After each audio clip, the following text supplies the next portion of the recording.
اعوذ باللہ من الشیطان الرجیم بسم اللہ الرحمن الرحیم۔ اللہ تبارک و تعالیٰ نے قرآن مجید میں عام مسلمانوں کو اپنے خواص یعنی فقراء کی صحبت اختیار کرنے کا حکم دیا ہے۔ سورہ لقمان آیت نمبر 15۔ ترجمہ دیکھیے، اور پیروی کرو اس شخص کے راستے کی جو مائل ہوا میری طرف۔ سورہ انبیاء آیت نمبر 7۔ ترجمہ ہے، پس اہل ذکر سے پوچھ لو اللہ تعالیٰ کے بارے میں اگر تم نہیں جانتے۔ سورہ فرقان آیت نمبر 59 دیکھیے۔ ترجمہ، وہ رحمان ہے سو پوچھو اس کے بارے میں اس سے جو اس کی خبر رکھتا ہے۔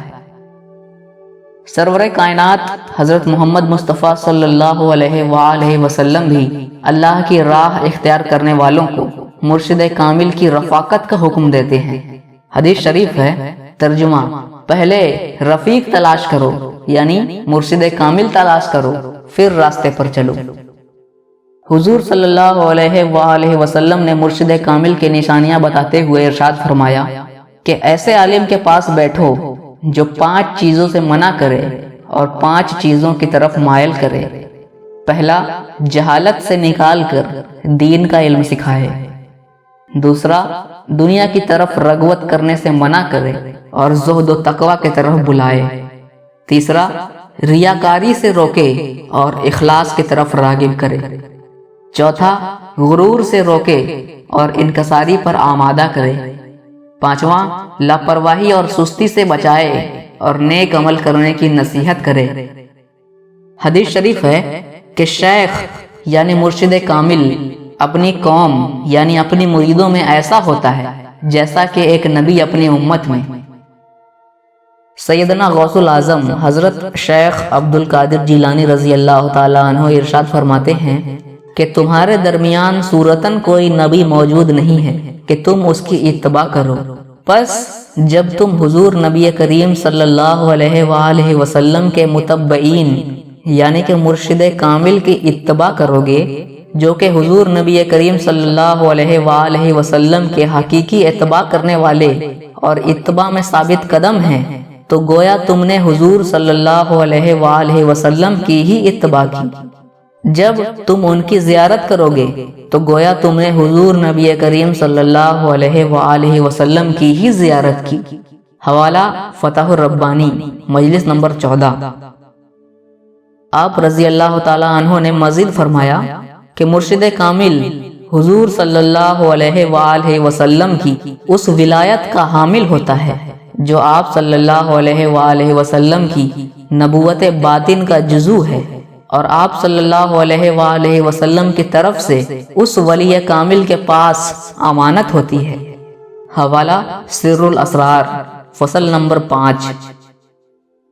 شیخ اکبر محی الدین ابن عربی رحمۃ اللہ علیہ انسان کامل کے بارے میں فرماتے ہیں، چونکہ اسم اللہ ذات جامع جمیع صفات و منبع جمیع کمالات ہے، لہذا وہ اصل تجلیات و رب الارباب کہلاتا ہے، اور اس کا ظہور عین ثانیہ ہوگا، وہ عبداللہ عین العیان ہوگا۔ ہر زمانے میں ایک شخص قدم محمد صلی اللہ علیہ وآلہ وسلم پر رہتا ہے جو اپنے زمانے کا عبداللہ ہوتا ہے، اس کو قطب الاقطاب یا غوث کہتے ہیں۔ وہ بالکل بے ارادہ تحت امر و قرب و فرائض میں رہتا ہے، اللہ تعالیٰ کو جو کچھ کرنا ہوتا ہے اس کے توسط سے کرتا ہے۔ حوالہ فصوص الحکم۔ سیدنا غوث العظم شیخ عبد القادر جیلانی رضی اللہ تعالیٰ عنہ ارشاد فرماتے ہیں، اے اللہ کے بندے، تو اولیاء کرام کی صحبت اختیار کر، کیونکہ ان کی شان یہ ہوتی ہے کہ جب وہ کسی پر نگاہ اور توجہ کرتے ہیں تو اس کو روحانی زندگی عطا کر دیتے ہیں، اگرچہ وہ شخص جس کی طرف نگاہ پڑی ہے یہودی، نصرانی یا مجوسی ہی کیوں نہ ہو۔ اگر وہ شخص مسلمان ہوتا ہے تو اس کے ایمان اور یقین اور استقامت میں زیادتی ہوتی ہے۔ حوالہ ملفوظات غوثیہ۔ آپ رضی اللہ تعالیٰ عنہ نے مزید فرمایا کہ اولیاء کرام کی یہ شان ہوتی ہے کہ دنیا اور آخرت ان کے دلوں اور آنکھوں سے غائب ہو چکی ہوتی ہے، اور انہوں نے اپنے پروردگار کو دیکھ لیا ہوتا ہے، پس اگر وہ تجھے دیکھتے ہیں تو وہ تجھے نفع پہنچاتے ہیں، اور ولی کامل جب خشک زمین کو دیکھتا ہے تو اللہ تعالیٰ اس کو زندگی دے دیتا ہے اور اس میں سبزہ اگا دیتا ہے۔ حوالہ ملفوظات غوثیہ۔ کسی بزرگ کا قول ہے کہ مرشد کامل خدا کی صفات سے متصف ہوتا ہے اور اس کا باطن خدا کے رازوں میں سے ایک راز ہے۔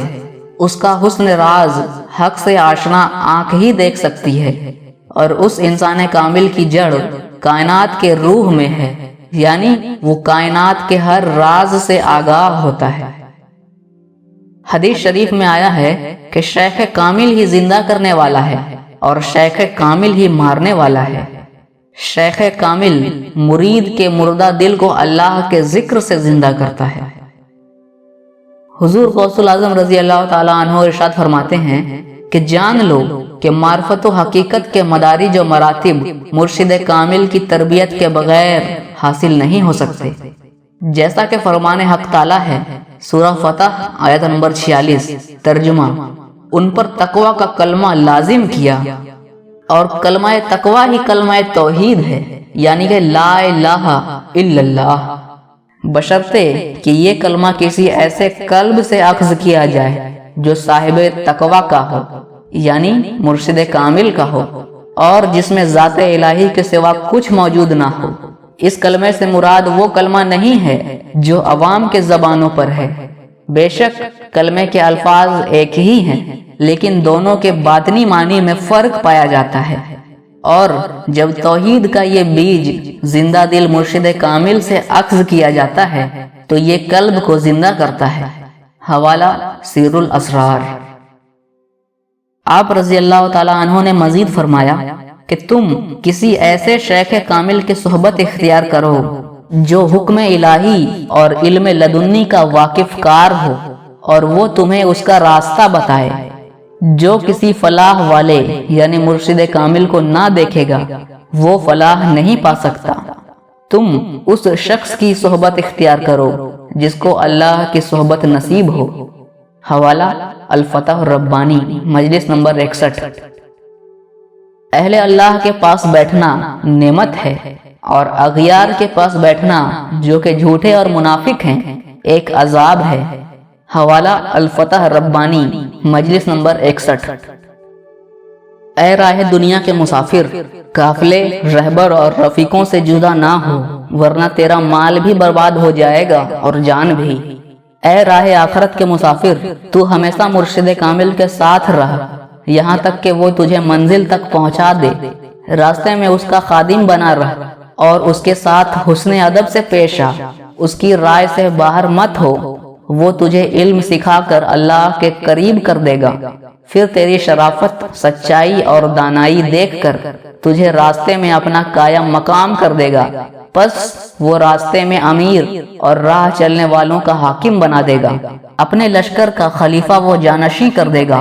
پس تو اسی حالت پر قائم رہے گا کہ وہ مرشد تجھے رسول اللہ صلی اللہ علیہ وآلہ وسلم کی بارگاہ اقدس میں لا کر آپ صلی اللہ علیہ وآلہ وسلم کے سپرد کر دے گا۔